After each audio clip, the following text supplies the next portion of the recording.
live. Yes, people. How are we doing today?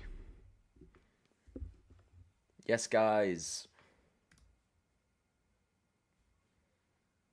How's things? How is things today? Are you as annoyed and anxious and frustrated as me? I sure hope so. Wow. How are we doing, guys? Lazy Finch is in the chat. Man United for Life is in the chat. Ruben's in the chat. Man United, go to Chris for Life. Marshall. Yes, guys. Bit late, Turk. I'm not late, actually, Sam. I know 5 p.m. is the official start time for these lives, but I scheduled it for 5:30 today. It's a 5:30 show.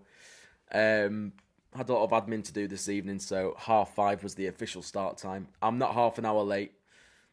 But hey guys, Rafa, Sam, Sven, Coach Keller, welcome back to the live. Hey guys, we've got an interesting stream today. Interesting stream. It's not massively news heavy actually. There's 3 potential exits that we're going to speak about today. One of them is much more likely than the other 2. But we've got 3 exits we're going to speak about. There is the return of Turk's Copium Corner. We're going to talk some copium. I think we all need some copium right now. So we're going to be talking cope. We're also going to be talking a little bit about Hull. But honestly, aside from the news, I think we just need to have a chat about what's going on right now. Obviously, no news live stream at the weekend. It's been a couple days, and we need to talk about it, don't we? We need to talk about it. Sam's here, Man United's here, Coach Keller. Right, let's get into it further. Without further ado, Man United for Life is fuming. So am I, mate. So you can see on your screen here, it's the Hull City logo.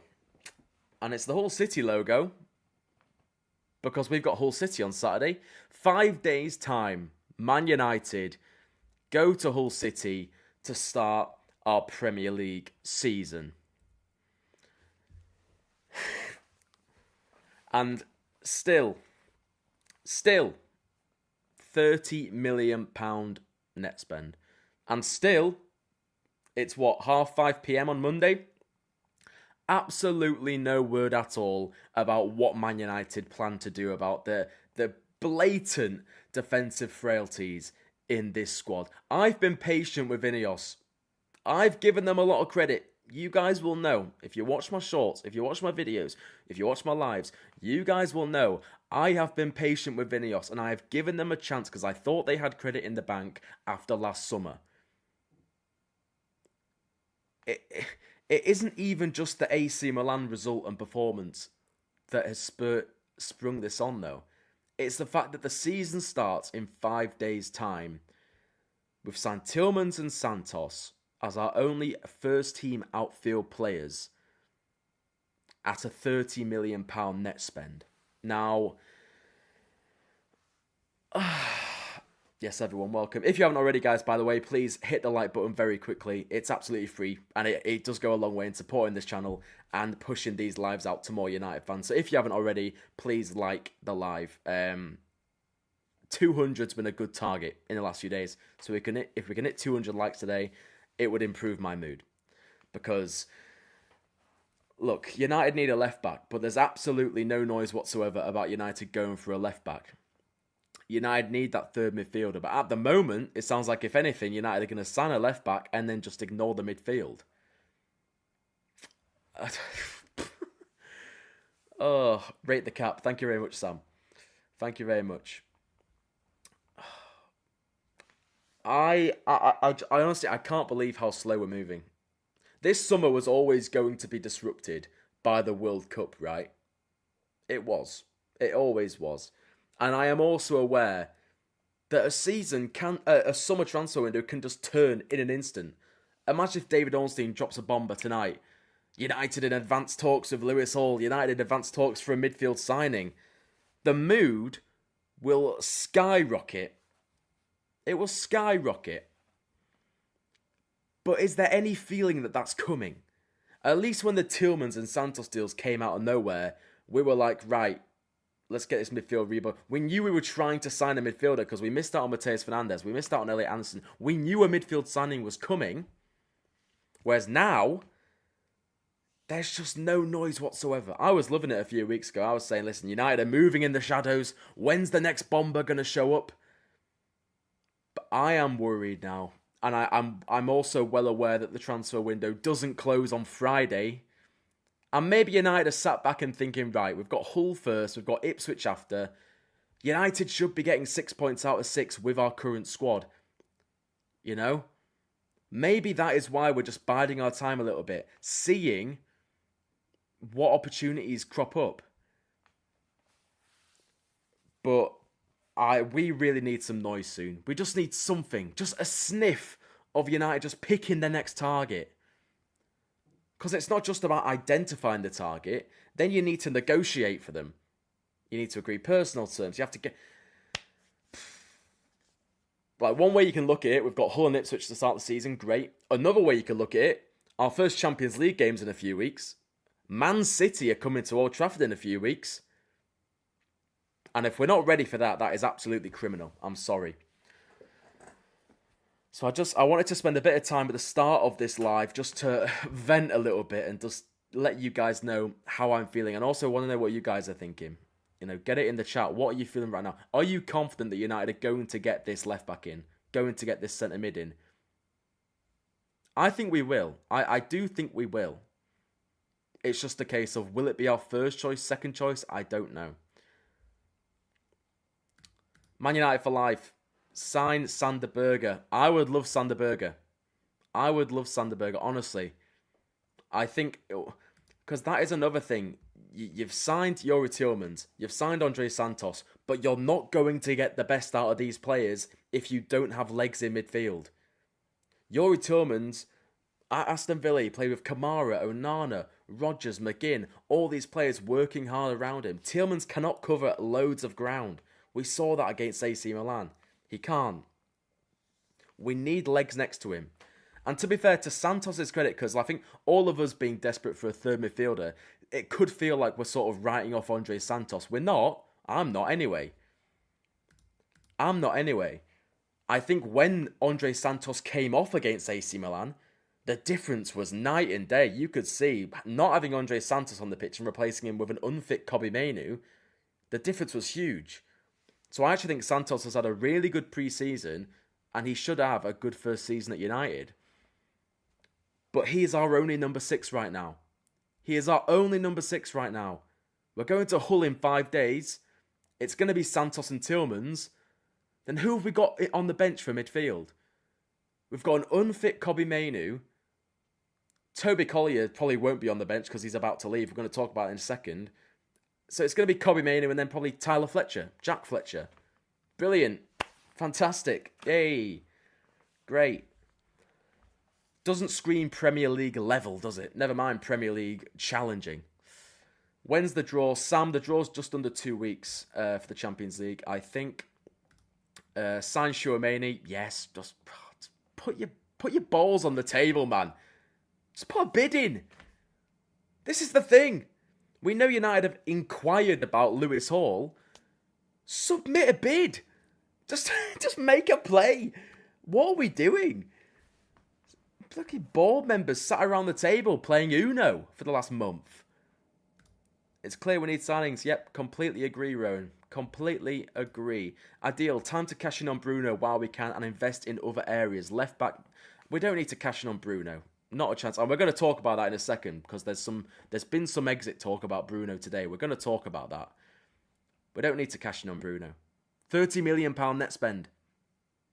And I know that last summer there was no European football, only 40 matches, a severe loss in matchday revenue, right? Because of that.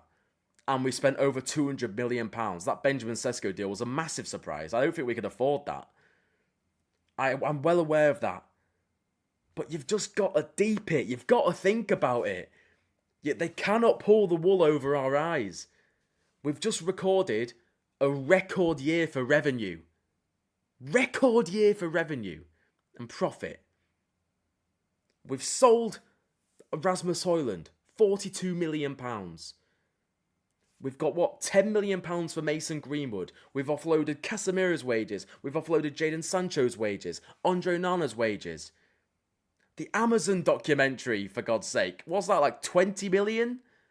This new training kit sponsor, 20 million. Money is coming in the club. United have been the first ones to preach that business is booming right now. We're moving in the right direction. Prove it then. £30 million net spend. I thought it was going to be different after last summer under Ineos and the January before that. And I thought, finally, United have sports-centred people in charge of the club. You know, the Glazers, in the last decade, the Glazers, they don't fund it. Let me make that perfectly clear. Let me correct myself there. The Glazers don't fund it. The Glazers sanction big spending when we're not in the Champions League to get us back there. Then when we get back in the Champions League, they go quiet. The manager doesn't get back. The manager who gets us back into the Champions League, sometimes with a squad that isn't really worthy of that, they don't get the backing they deserve. I thought it was going to be different this year. I really did think it was going to be different. Sir Jim Ratcliffe himself, he's not the youngest chap. He keeps on saying, we've got to get on with it. Well, get on with it then. I'm really annoyed, man. And listen, I'll repeat myself. Things could change in an instant. We could beat Hull. The mood will be great. We could beat Ipswich. The mood will be class. Okay? And then we could get these 2 players in that we desperately need. And great. 6 points out of 6 to start the season. Which I will repeat myself again, we should get even if we don't get more signings. It's Hull and Ipswich, for God's sake, without underrating them. If we get 6 points out of 6, we get these 2 players in before the deadline, fantastic. We're ready to go. We're in good shape. The squad in itself right now, it's going to fall short because we don't have the numbers, but in terms of the quality that we do have, especially in attack, and the camaraderie among these players, it's good. We're in a good place. I'm not going back on myself in that sense. But for me, it's just so obvious, and United need to understand the consequences of ruining this summer. Think about the opportunity this season, guys. Think about the opportunities I'm going to go through your chat in just a second. Think about the opportunity this season. City looked absolutely dreadful in that Community Shield match. Obviously, a lot of their big players weren't fully match fit. They are going to get better. But then, they are going to have a little bit of a drop-off. Chelsea are Chelsea. They could implode at any second. Spurs, come on. Liverpool, a lot to figure out under Andoni Iraola. There is such an opportunity here for Man United. We're already stable under Michael Carrick because he took charge of the half of last season. We have stability. We have the squad. We just need 2 more pieces to complete the puzzle, to take that next step up this season. And there is no part in my head that can understand why we would mess that up. Why would we not just go for it? Because the money is there. Oh man, I really, really, really hope we don't mess up this summer. I really don't. If you haven't already, guys, please, if you're new, if you haven't already, please like the live. Just click like. It's free. It takes a second, and it does really help support the channel. Rafa will be so angry if they don't back Carrick, because it will only be a matter of time before the fans forget it was Ineos that didn't back him and turn on. Yeah, that's the thing. It's a tale as old as time, Rafa, you know. The manager doesn't get backed. Results start flopping. The manager is the one that loses his job. The manager is the one that gets all the heat. We cannot allow that to happen. We cannot allow that. Sure, criticise the manager when it's tactical shortcomings. Absolutely. But if Man United don't sign a left-back and we start losing games this season because we get exposed at left-back, the only people who should be being blamed... We can't even blame Luke Shaw, really. He's a 30-odd-year-old defender with more than a decade of football in his legs. If it's just him and he's been left as our only senior left-back, you can't really blame him. He'll be giving everything he's got. The only place we can lay the blame is with Ineos and with the Glazer family for putting us in so much debt and not funding us at all with their own money, that we have to be prudent in the transfer market. Lazy Finch. Mason Mount's injured as usual. Sam was joking, yeah. Rate the cap. Cheers, Sam. Yeah, this is the simplified Man United logo with their new era. You can see like the MUFC on it. I quite like it. Mr. Reliable, Alex, I say we sign João Palhinha. He's Premier League proven, will give his all for the club and can fill as a centre back. I can't agree with that, Mr. Reliable. I think Newcastle are going for him. That's his level. I think he was absolutely garbage at Spurs last season. Can't agree with that, mate. Sorry. Who's going for Bruno and how much, Marv? We're about to find out. I'm going to speak about that next. Yes, Brookie. I'm generally getting nervous now. I never thought we wouldn't sign anyone. I've defended not signing any overpriced guys, but no one breaks my heart. Yeah, I mean, it's literally what I've just said, mate. It's just what I've said. The opportunity is right in front of us this season to make a serious step up, and we're not doing it yet. But the opportunity is there, and I'll keep on saying it. What is standing between us and making that step up this season, I genuinely believe, unless something goes horribly wrong, is a left back and a third midfielder. If we get those two in, we are in a seriously good position to achieve something this season. I really do believe that. Yep, we need Hall 100%. Kit Margetson's the young goalkeeper from Swansea. Again, not a first team signing. Sean, I'm genuinely concerned right now, but at the same time, I do believe Ineos are going to spend big, but it won't be on both a left-back and DM. It'll be one cheaper than the other. Camavinga talk came out again today. Yeah, Sean, I'm with you there. I do expect signings. I think we will make these signings. My concern is it going to be too late? Because we've seen multiple occasions in the last decade that United start the season badly and then we act. I thought we would have learned from those mistakes. And hell, maybe, if we believe Ineos are going to spend big on a player, maybe we're just waiting for that opportunity to arise. Maybe we are waiting for Chouameni to come available. Maybe that is what's happening. But we'll only know when the transfer window ends. We're starting the season with Jason Devaney and it's called Jacob Devaney. Emmanuel Gatti has our own defensive midfielders. I mean, yeah, that's the thing. We've got Andre Santos. If Andre Santos gets injured, there's Toby Collier, there's Dan Gore, there's Tyler Fletcher. We haven't even got Manuel Ugarte. He's injured for most of the season. I bought a Rashford shirt. What do you mean Rashford to Barca back on? We're going to talk about that in a second, Lemian. But I don't think it will happen. But I just think it's worth talking about because it's come out again today.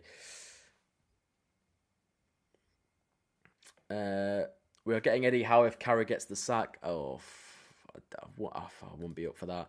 Camavinga, as he can play wide and central. If Ineos wants to not spend a lot on two players, why not get 2 and 1? I do understand that, Red Ninja, but at the same time, does Camavinga want to join United? Does Camavinga want to leave Real Madrid? I think there's been emphasis on Ineos' signings to buy players who want to play for Man United, right? Who only want Man United, and I just don't think Camavinga fits that criteria. One thing I don't understand, they back Ten Hag, they back Amorim, both 200 mil plus, and Carragher's done that. Yep, exactly. I just did not think it was going to be I did not think it was a possibility this summer that Michael Carrick wasn't backed. I just thought he did so well,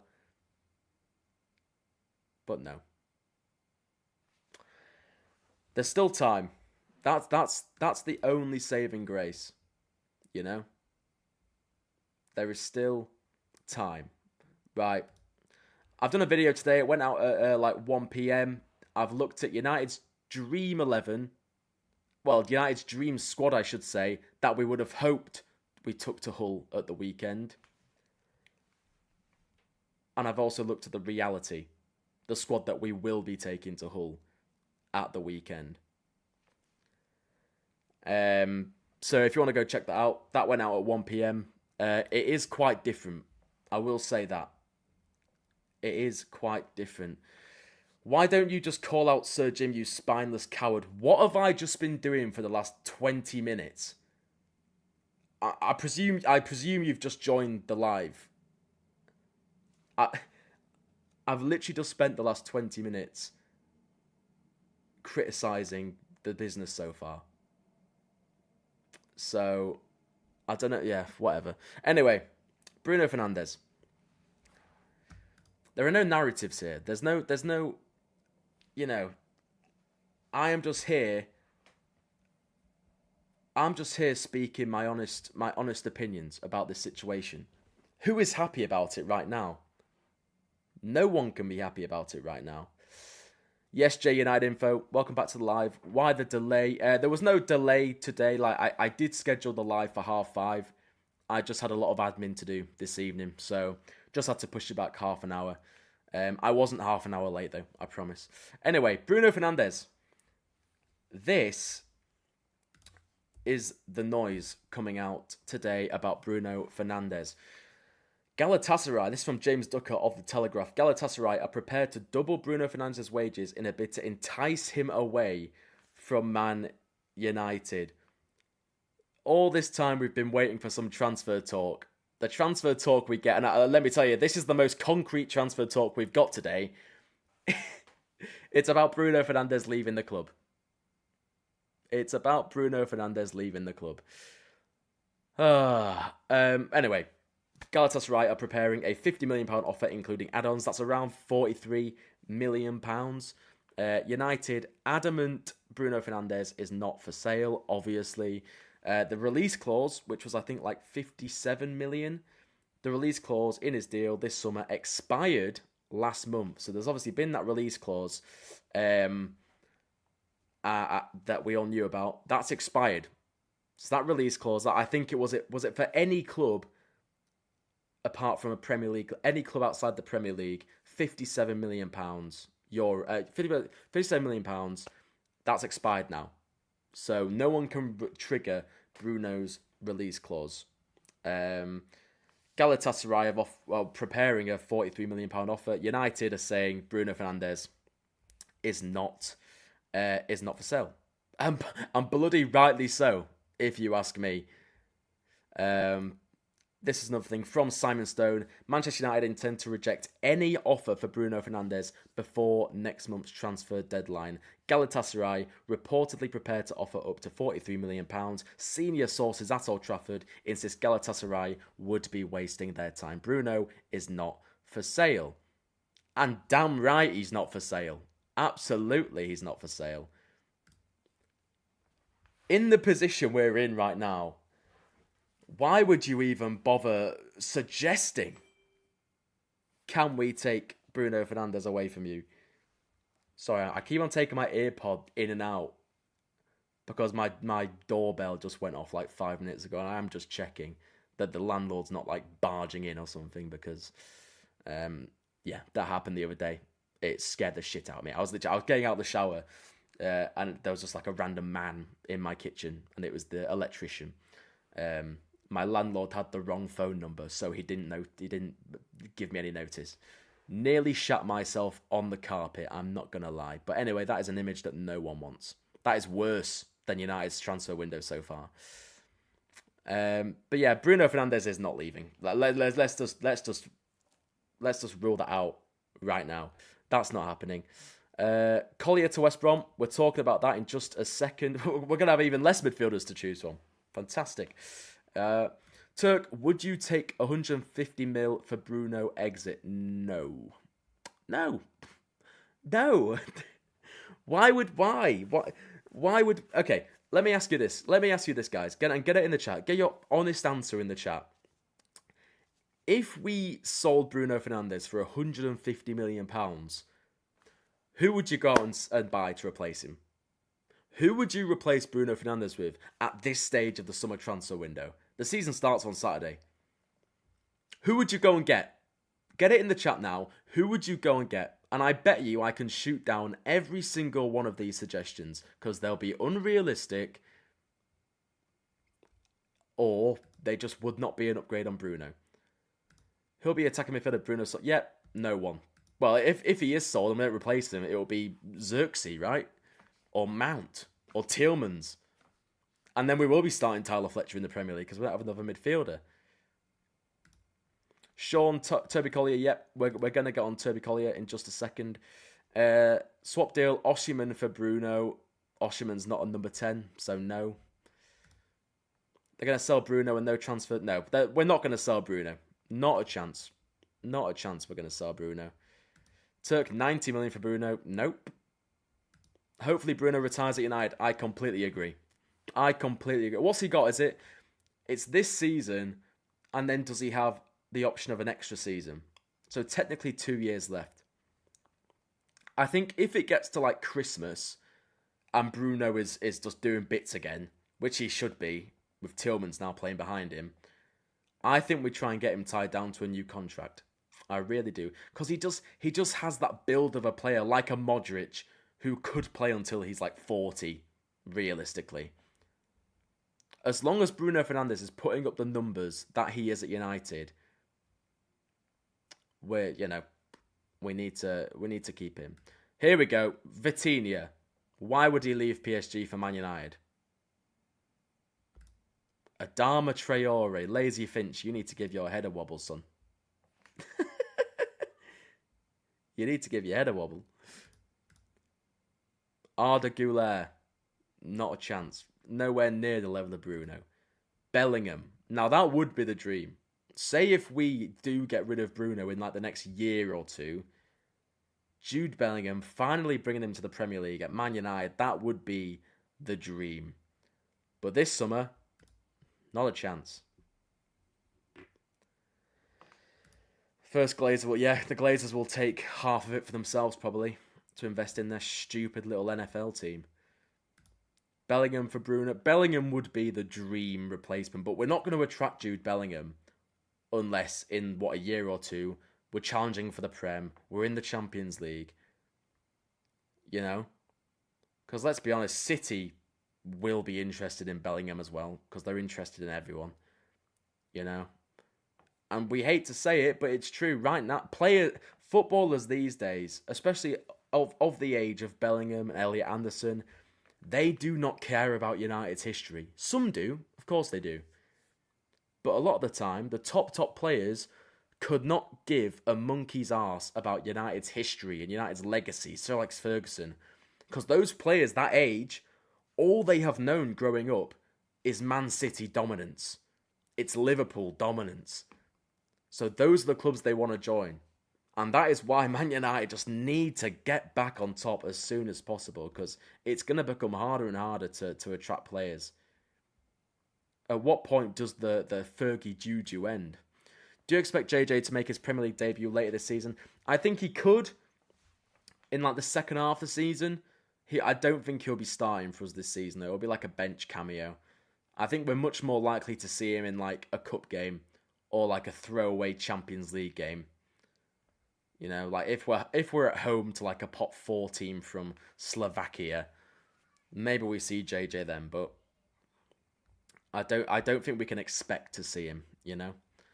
Ray and Turkey, just not a chance. Are you from Turkey? Nope. The only player I would want instead of Bruno is Musiala, but I know he has like history in England in terms of the youth academies, but again, would he leave Bayern Munich for Man United? I doubt it.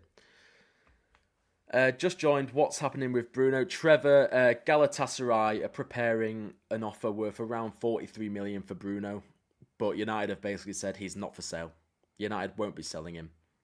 So there's that. Let's move on, guys. Let's move on. Again, if you haven't, guys, please click like on the live. It takes a second, and it does go such a long way in pushing these videos out. So if you haven't, click like. If we can get to over 200 likes again, that would be absolutely incredible. So if you could do that for me, I would really appreciate it. Marcus Rashford. Now, this is an interesting one. This has come back up today from Graham Bailey. I will admit, it's not the best source. It just isn't. But I'm going to talk about it just to give a bit of opinion on the situation, because I don't just want to talk about this. I don't just want to talk about this. I want to talk about Rashford in general, but this is from Graham Bailey instead. Hang on. Sponsor me, please. Just needed a bit of recharge in there. Barcelona remain in contact with Marcus Rashford's representatives. La Liga champions are still exploring a move for Rashford. They're continuing to assess their attacking options and probe what could still result in a dramatic return to the Nou Camp for Manchester United. Now, there's an extra bit here. From Simon Stone of the BBC, sources have said the expectation is Marcus Rashford will stay at Manchester United. There remains a chance he will not, which is why Carrick and United players who have been asked about him avoid offering a definitive judgment. Now, I have something to say about this. Obviously, Marcus Rashford wanted to stay at Barcelona. No one can dispute that, right? But then, instead of signing him for £26 million, they went and splashed 70 million on Sue Barker. Sorry, Anthony Gordon. It's not even Sue Barker I was thinking of, it was Claire Boulding. Wrong Wimbledon presenter. Anyway, Barca have signed Gordon instead, and that was that. And then they went for Kerim Adeyemi. So Rashford was what? He wasn't even top two of their left wing targets. And he returned to United. Now Rashford is obviously happy to be, to stay at United. The reports have come out that Marcus Rashford doesn't want to go to Turkey or Saudi. He wants to join a Champions League club who is still of the size of Barcelona, of Man United. But the problem is his wages, £350,000 a week. Barcelona didn't want to pay him. No other club like Barcelona will want to pay those wages. And it's also said that Marcus Rashford doesn't want to join another Premier League club. Now, if he doesn't want to join another Premier League club and he's waiting for a Barcelona or a Bayern Munich, for example, I think he's going to be waiting a long time because I just don't think they're going to be coming in for him. Now, look, I will just get on this. Thank you very much, Lucius. Really appreciate the super chat, mate. Can you predict this season in the Premier League? I love your content. Yes, Lucius, there is a YouTube video coming out on Wednesday. I'm going to be doing a video with my Man United Premier League predictions. My Man United predictions, I should say, and my Premier League predictions. So that is a YouTube video coming out on Wednesday. And we can discuss them in Wednesday's live, Wednesday evening. But thanks for your super chat. Really appreciate it.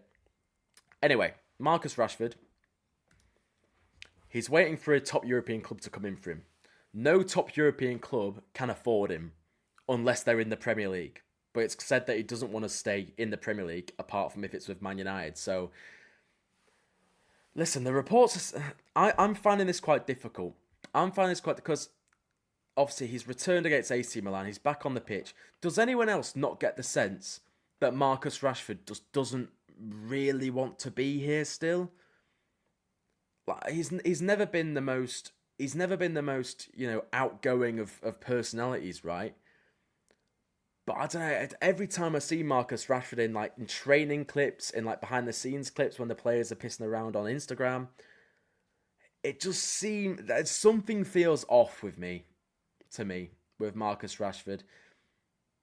And I just don't want to be in the position where it gets to January, Rashford hasn't been playing as much as he wants to, and Rashford, just joins another club on loan in January. I think it's already sus enough paying £350,000 a week for him, and he's going to be a bench player, realistically. He's not going to be starting many games, I don't think.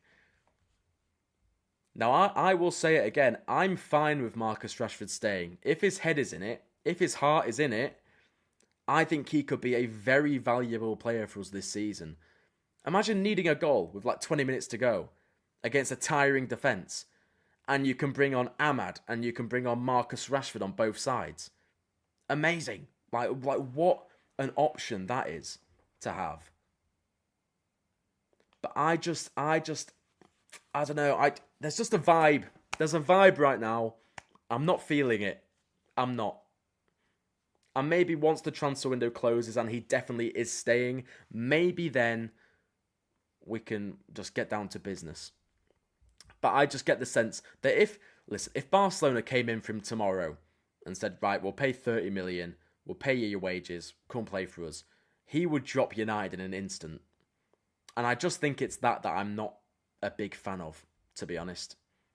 I only want players who are fully committed to United, and I'm just not sure Rashford is right now. But let me know what you guys think of that in the chat. I think Rashi is versatile, but if a good offer comes in, I think we sell him. Yeah, I agree. I agree. I do think United would prefer to sell Rashi. Sorry, I thought my doorbell went again. To sell Rashi and then sign a replacement striker. We know we're in the market for a striker, but we're not going to get one if Rashford's at the club. You know? Get Rashford out for cheap. I don't want another season where the media focuses on Rashford. One game in which he is not trafficking back or playing shit, the whole world is going to be on his head. Yeah, I do agree with that, like, partly. It's a kid screaming next door. That's what the noise. I thought it was my doorbell. But there's some kid next door having an absolute tantrum. That's like my internal sound right now looking at United's transfer business. Yeah, look, I found it really interesting yesterday. Community Shield match, Arsenal-Man City. I found it really interesting. I was watching it, and Jack Grealish came on for Man City. And I was like, he's still at City. I honestly did not think he returned to City this time. I thought he just joined Everton permanently. And if you think about the lack of noise in the media about that compared to Rashford coming back to United, it was just a reminder just how not just how irrelevant City are, but like how much focus there is on every single thing United do. Because Jack Grealish is a £100 million player that, completely flopped at City. And they haven't been able to flog him. But not a word in the media about that. Rashford is crucial for us. We need challenger, midfield and striker. Yes, the wage is big, but this is where I'm at right now. Look, if Man United can't go out and sign a striker, just keep Rashford as a backup striker. Because on the left, we've got Matheus Cunha, we've got Dorgu, you've got Rashford. Rashford can also play up front. Benjamin Sesko is not going to be fit for a few more weeks, I would imagine. So, yeah, having Rashford as an attacker to bring on from the bench, fantastic. If he's happy to do that, great. But I just can't really see a reality where he sort of becomes a starter for us this season. Unless Sesko's injuries problems continue. Come to think of it, Barcelona have sold Ferran Torres, so move for Rashford. Yeah, I mean, that's a good shout. Yeah, Ferran Torres has left. I think Barca will be in the market for another forward. So yeah, maybe they do come back in for Rashford. Team is not wanting to pay Rashford's wages. I think it's BS. You think some of the signings Barcelona make aren't on the same. Yeah, I see where you're coming from there, Dan. So yeah, a club of Barcelona's size, it always baffles me how they always have like big financial issues. Like they seem quite stingy for a big club. But I guess £350,000 a week is a big salary for any club, isn't it? Especially if they're not going to be starting every week. Only a happy Rashford plays well. I don't see him staying happy given he never wanted to be in the first place, and when the chips are down, he is going to sulk and everything goes to... That's what I'm fascinated by. That's what I'm interested by. If he's not getting the minutes he wants and he's not starting games, is he going to sort of throw a strop? And he's going to be like, right, this isn't for me, get me out in January. Because if he is, I would hope that United have told him, listen, we've got Benjamin Sesko, we spent big money on him. We've got Matheus Cunha, we spent big money on him. We've got Patrick Dorgu, who we signed last year. Your minutes, you're not going to be a regular starter this season, but we do think you can contribute and we do think you can make an impact in this squad. And if Rashford's like, yes, sound, let's do it. Great. Amazing. But if he's not expecting that, it could get messy. Rashford is so versatile in attack, but if a good offer comes in, I think we sell him. Yeah, I agree. If we do get a good offer for Rashford, I do think we'll sell him. And he wants to leave, I do think we'll sell him. But if he stays, he can definitely play a part this season. Rashford work rate is non-existent, doesn't work in the Premier League. Yeah, I mean, it was obviously his first minutes against AC Milan, but I did notice when Dorgu came off and Rashford was ahead of the left back, I did notice for a couple of Milan's goals down that side, Rashford he wasn't really tracking back, and that could be an issue. All worries will blow away when I really hope Ahmad returns this season. We desperately need Ahmad. Rashi must go, doesn't want to be here. Yeah. I'm just interested to see how it works out. I really, really am. Jack's got tickets for United versus Bournemouth in October. Sick. I mean, I don't even know what I'm having for tea tonight. Never mind a score prediction for October. But we'll go a United win. Come on now. Rashford needs to go. Yeah. Trevor, he'll be a good backup. Yeah, I think Trevor, if he is happy to do that role, I think Rashford as a backup striker is class. That's a great option to have.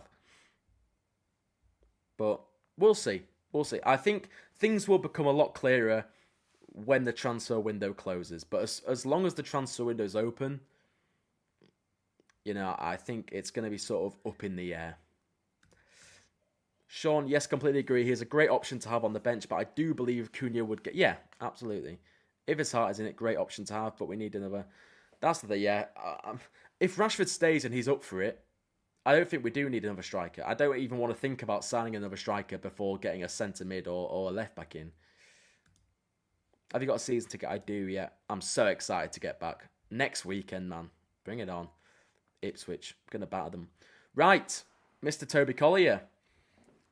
If you haven't already, guys, like the live. Thank you very much. Just do it. I don't really earn any money off these lives. I just like interacting with you guys. All that happens by you liking the live is YouTube pushes the live out, gives the channel a bit of exposure, brings some more United fans over to the channel and in the live. So, if you haven't already, just let YouTube know that you're enjoying the live by clicking the like button. Works wonders. Toby Collier. Who is he? He's a Man United midfielder. He's not a promising West Brom midfielder that we're looking to sign like Louis Page. He is a Man United midfielder, but the reason that he's in a West Brom kit there, West Brom have approached United over a potential move for Toby Collier. West Brom are exploring a permanent move for Toby Collier. Collier spent the first half of last season on loan at West Brom. I think he played 12 games for West Brom first half of last season, but then he suffered a calf injury, and that cut his time at West Brom short. But the headline there is that Toby Collier very likely to be leaving Man United on a permanent basis this summer, and that it's the right thing to do. He's 22 years old now. He's a talented player. He's going to have a great career for sure in the EFL. But he's not of the stat. Like, if we're going to Hull on Saturday and Toby Collier is our only fully fit midfielder on the bench, that's a serious problem. So, look, I do believe it's the right thing to do to sell him. I think this is the right thing for his career. Even if he stays at United this season as like a bench midfielder, why? You're 22 years old. Get yourself a permanent club. Get yourself regular minutes this season, and let's see what you can do. Because, yeah, he's a talented player.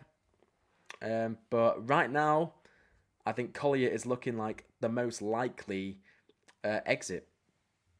Because the Xerxes stuff's gone pretty quiet as well. We know United would probably sell Xerxes if an offer came in for him. But the Xerxes stuff's gone quiet as well. But yeah, Toby Collier is on his way out. And you've got to think about that. Toby Collier going on his way out. What is our bench at Hull going to look like? I'll do a little plug again. This video went out earlier on the channel, guys. It's basically what our dream squad for the Hull game was like. 20-man squad. What was our dream squad a few weeks ago? I look at the starting 11. I look at just as importantly, the bench as well. And then I look at what the actual team is going to look like, what the bench is going to look like. And a problem I found was it's going to be Santos and Tillmans, right? And actually, we can do this now. Can I do this? We can have a quick look at this now if we want. Let's do it. You can have a look at the team.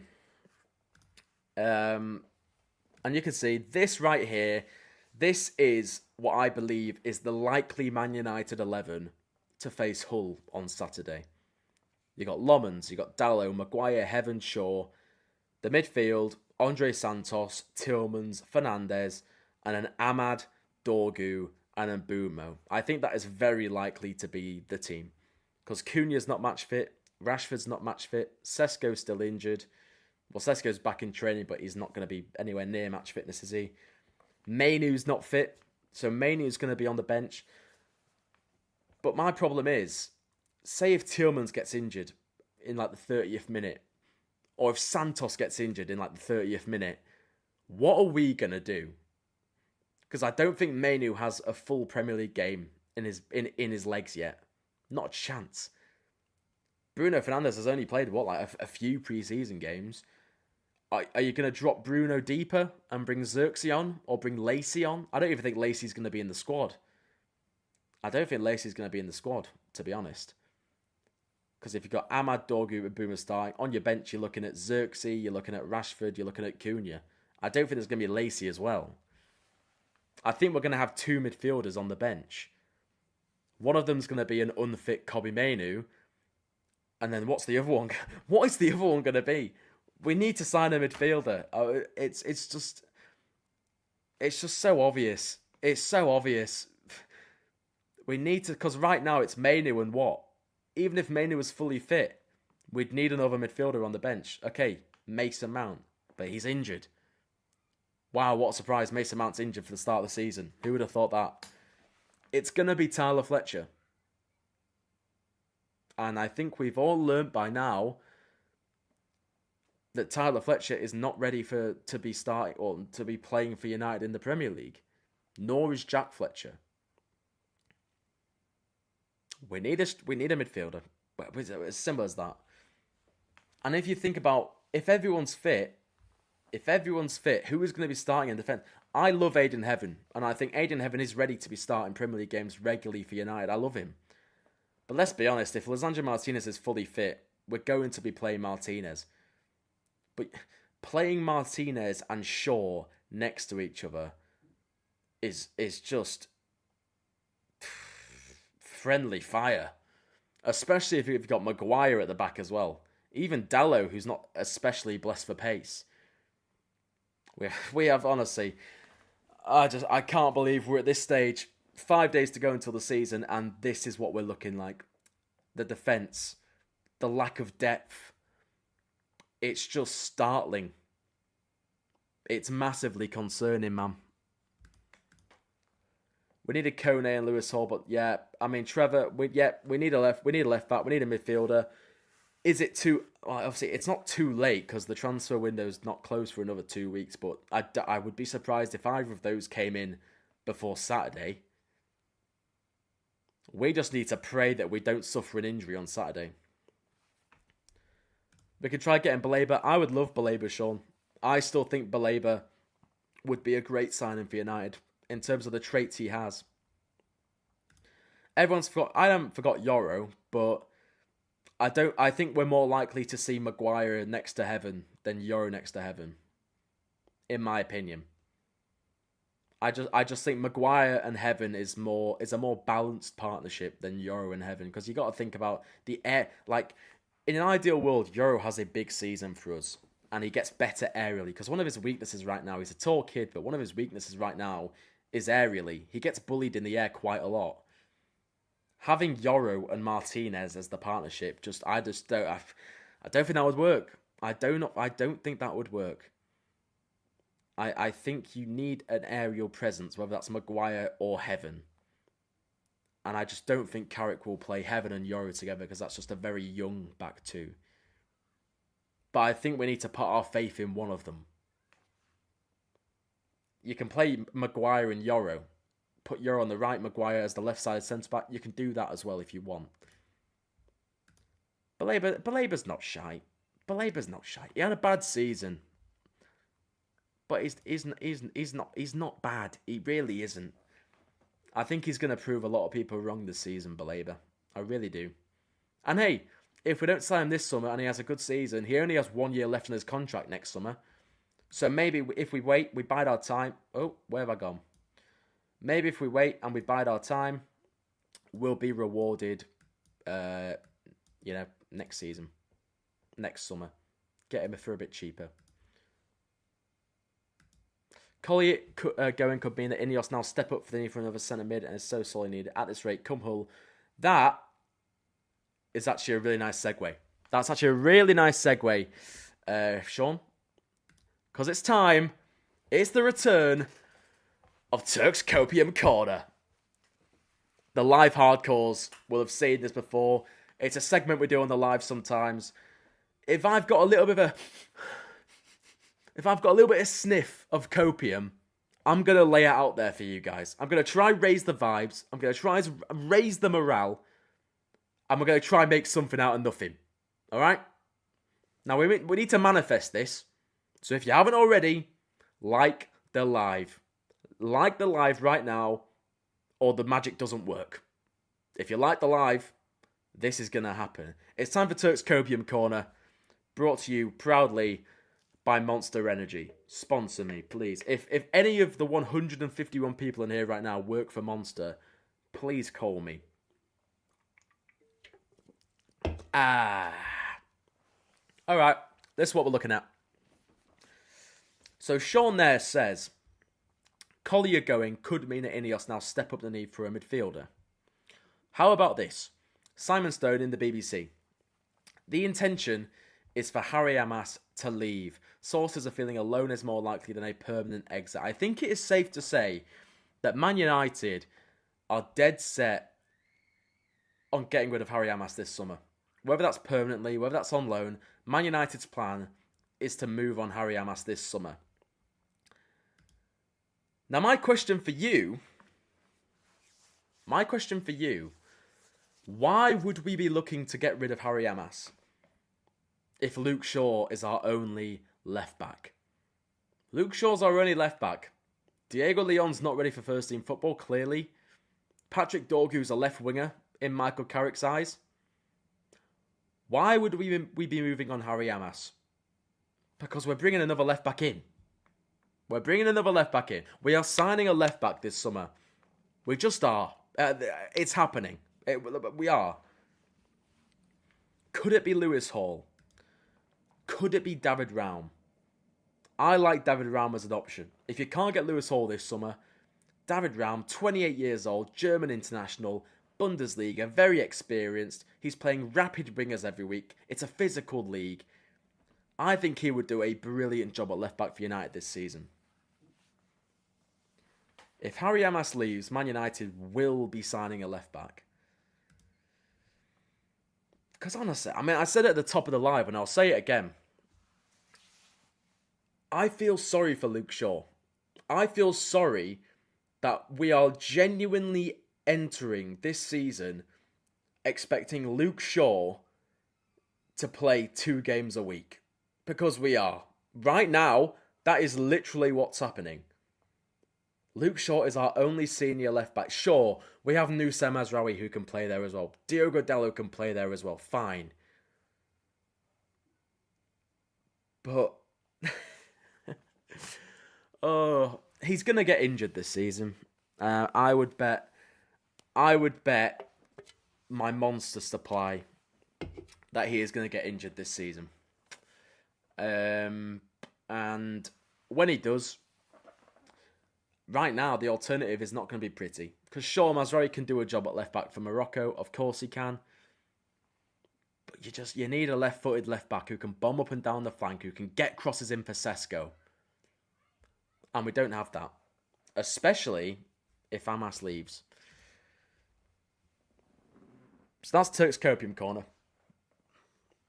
I think United being dead set on getting rid of Amas, it does mean that we fully plan on signing a left back. All we need to do is wait and listen for any updates we can find. We shouldn't sell Amas. Luke Shaw is already a vegetable. I mean, that's one way of putting it. Yeah. Look. Yeah. I do think Amas could really benefit from a season on loan. If you get... I mean, I've been saying this for weeks now. Get Harry Amas to a top-level championship club. A championship club who's going to be challenging for promotion. Get him a full season there. A full season in the championship. He's only, still 19 years old? Something like that. He'll come back next year, older, more experienced, probably more physically suited. And then you replace Luke Shaw this summer. That Luke Shaw replacement will already have 1 year under his belt at Man United. Be that Lewis Hall, be that David Round, be that, hell, Miles Lewis-Skelly. That's never going to happen, but just an option. Be that Anthony Robinson. I don't know. Alejandro Balde. Just someone. They'll have 1 year at United under their belt. They will be ready next season. Harry Amas will be ready next season as well. That is the way to go. Luke Shaw's out of contract at the end of this season. So we're not going to sell Luke Shaw. We're not going to sell Luke Shaw. Because he's out of contract at the end of the season. If Luke Shaw has, a good first half of the season, we might do what we did with Harry Maguire. Where we just give him like a 1 year extension. But if he doesn't, we'll let his contract run out. Sean, 100%. Amas leaving would mean we're looking at another left back. No way can Shaw last this season with all the extra games coming our way. Hall, Robinson, Round, one of them. Yeah, I'm completely with you, Sean. I completely agree. If Amas leaves, a new left back arrives. I think that would confirm it. If Amas stays, maybe we don't. But is Amas actually ready to play for United? I'm not so sure. Luke Shaw, new contract. Jesus. I mean, honestly, but the way we're moving right now, Rafa, the way we are operating right now this summer, would you put it past United giving Luke Shaw a new contract? Genuinely. I wouldn't. I really wouldn't.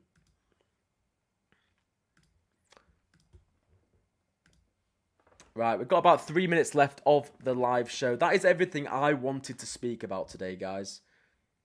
That is everything I wanted to speak about. If you've got anything you want to say in the chat, now is the time.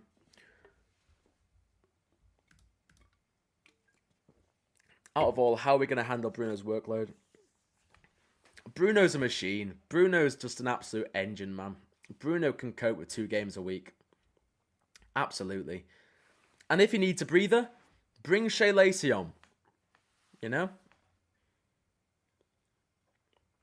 If we sign this new midfielder that we need, you can push Yuri Tillmans up. Tillmans can play in the 10, and you can play Kobbie Mainoo next to this new defensive midfielder. That third midfielder is the key to so much. What about Juve from West Ham? I'm not a fan of that, Sean, personally. I just... Watching Juve last season for West Ham, I just don't think he's ready for that step up yet, to be honest. I think defensively, he still has a lot of work to do. He has a good cross on him, don't get me wrong. He has a good cross on him, he has a good engine. But I just think defensively, there's a lot of work to do there. I think he could definitely benefit from another year in England. I think he's been linked with Brentford, actually. That'd be a good sign for Brentford. That'd be a good platform for him to improve. And they'd absolutely make a profit on him as well in a couple of years. Why should Bruno be sold? He was a key player last season. Donna, hey, don't get me wrong. I am not the one saying Bruno should be sold. If you watch back the start of the live, someone said, why we sell Bruno? I said exactly why we shouldn't. Maguire has been poor, but people don't mind an extension for him. I think Maguire's second half of last season was good. But I don't think it would have been the end of the world if we let Maguire leave and then signed a new centre-back who, a younger centre-back with similar traits. But absolutely, Bruno should not be sold. We need a left-back more than a third midfielder. I've been actually saying this for a couple of weeks now, but the more I think about it, the more I actually think we need a midfielder more. Because you do have Dalot and Mazraoui who can cover at left-back. Who do we have in midfield? If we get another injury, I think I might have been saying a left back's more important when Mason Mount was fit and playing well in pre-season. But now, I think it's a midfielder. But anyway, it does sound like we're prioritising a left back. So I do think United's next signing will be a left back. Yeah, I agree with you, mate. I thought this transfer window was going to be big. I really did. All the signs were pointing towards it. Back in the Champions League, we spent £200 million last summer. David Ornstein, at the start of the summer, he said, if there was a club I could choose who is going to have a big summer, it's Manchester United. But I guess we missed out on Elliot Anderson. I guess we missed out on Matheus Fernandes. And it's, that's the way the cookie crumbles. There's still time to salvage it. There is still time to salvage this summer.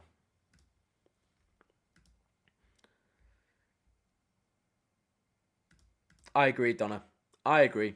We need a left back and a midfielder. We don't need a left back who can play in midfield. We don't need a midfielder who can play a left back. We need a left back and a midfielder. For the numbers. Next live stream, I will be live at 5 p.m. tomorrow with another news roundup, guys. But that is all for today. Thank you very much for tuning in. I've enjoyed this one today. Thanks for tuning in. Thank you for being active in the chat. If you haven't already, I have just seen the live has got 103 likes. If you haven't already, if you can just like the live before heading out, it would mean a lot, guys. It just goes a long way in supporting the channel. So if you haven't, please click that like button. And if you haven't already, subscribe.